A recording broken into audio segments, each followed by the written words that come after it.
I think you're probably like one of the head people. When I think of tracklacross, your face pops in. Yeah. And there's a bunch of reasons why, but resistance racing is one. Like, you have done a lot for like the tracklacross events that have been happening. I guess it's been probably more than 2 years, but it's been like last year was probably like a pivotal year for, or this past summer with the Worlds happening in Japan.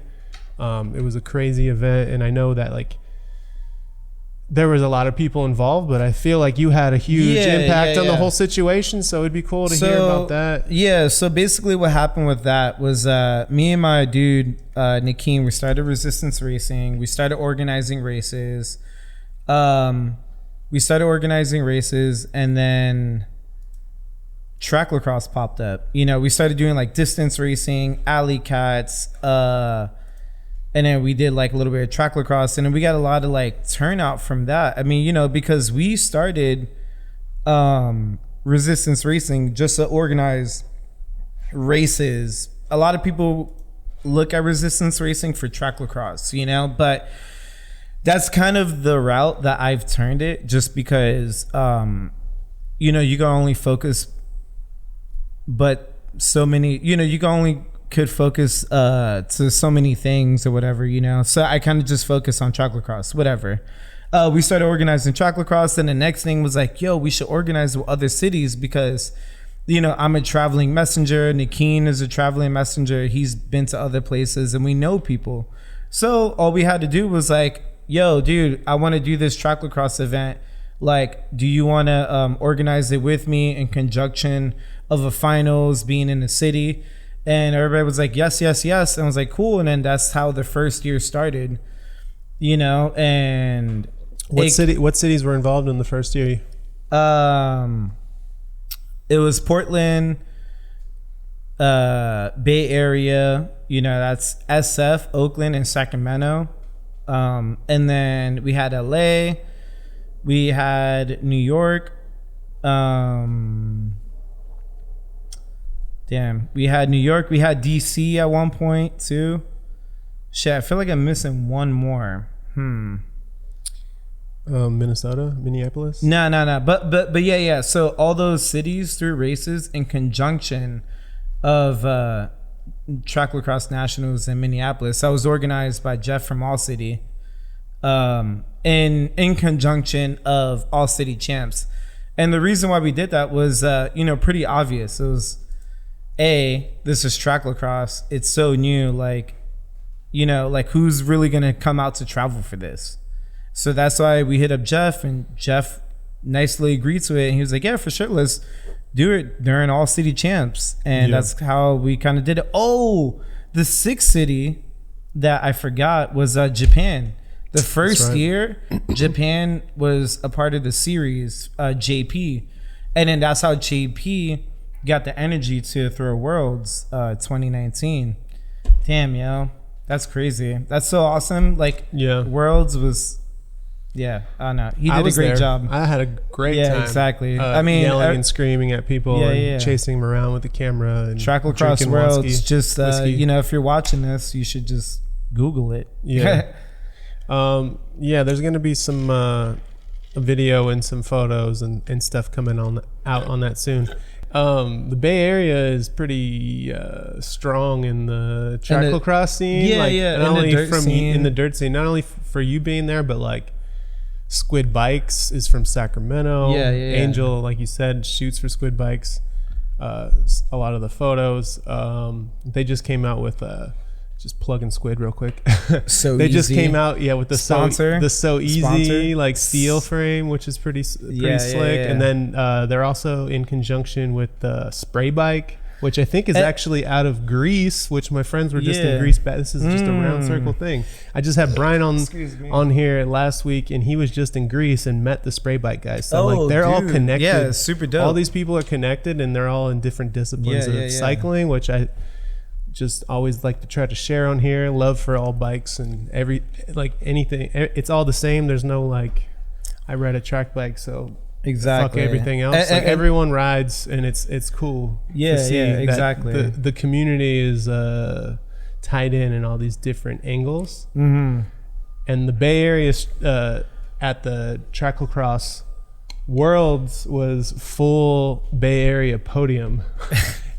So they're good riders over there too. Yeah. Some people say it was set up, but I promise you it wasn't. I was there. It wasn't set up. It wasn't set up. It's just, the Bay just holds it down. Yo, come on, man. I'm Resistance Racing. I'm the one that sets up their course and train them to be on the podium.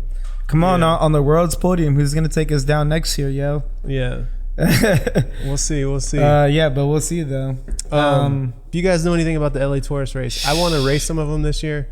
This insane guy did it on a track bike, and it's like, what is it, like 11,000 feet of climbing or 9,000 feet or something crazy?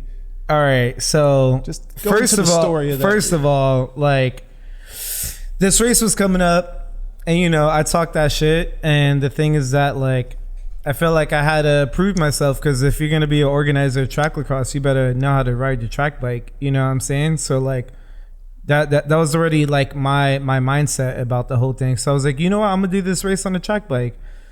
The night before, me and Chaz was like partying out because the TCB office was closing down. Right, and like TCB that's it was done, so whatever. So we was like a messenger service in San Francisco, for those of you who don't know. Thank you. Google it. Instagram it. TCB Courier. Google it. Sponsor. But anyways, so we was partying, and then my phone was dying, but I was like, whatever, we're gonna be driving down LA for the next 6 hours, I'll let it turn off, and I'll plug it in later. We get in the car, the phone doesn't turn on. We drove to LA overnight and got there like 20-30 minutes before the race started, all the way from SF. Pulled out the track bike, the phone still didn't turn on. So basically I did the whole race without a phone. It started snowing, raining, hailing. There was like a 10-mile descent. You were in LA and it was snowing. It was snowing, yeah. It was pretty fucking crazy, dude. And shout out to Steffo, because I rode to the first checkpoint, and shout out to the other dude that gave me a map. He gave me a physical map. I like showed up to the first checkpoint following people the whole way through, and then this dude was like, "Oh, you don't have a phone? Here you go. I'll give you a physical map," and gave me a map, and and then I followed Steffo pretty much for the whole race. Got through it. Like, I think we finished it in like 9-10 hours. It was rough, dude. So to give people an idea, what kind of bikes did the other people have that were racing? Everybody this had race? mountain bikes and cross bikes, dude. And you were on a Tracklacross bike? I was on a Trackla mountain bike. Trackla mountain, baby. That's the next one out. 2021. Yo, for real. Nah, it's been a thing actually. Yeah. So just to throw that back, the first time I really did a ride on a track bike with knobbies in the front brake, or rode a Tracklacross race in general, really it was an adventure race. So there's this Grasshopper series. If you know about it, you know about it.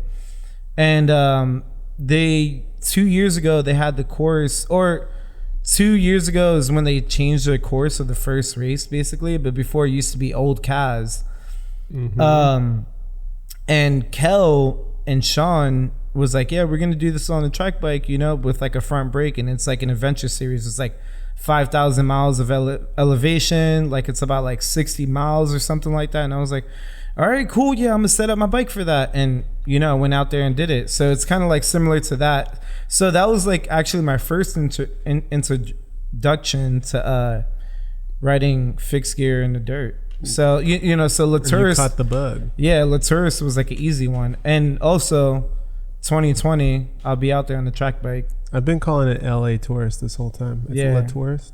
I mean, I've been saying Latourist just because it rolls off the tongue better. It sounds good. It sounds way better. Like water or water. Water. You know what I'm saying? Just like throw the O in there. Water.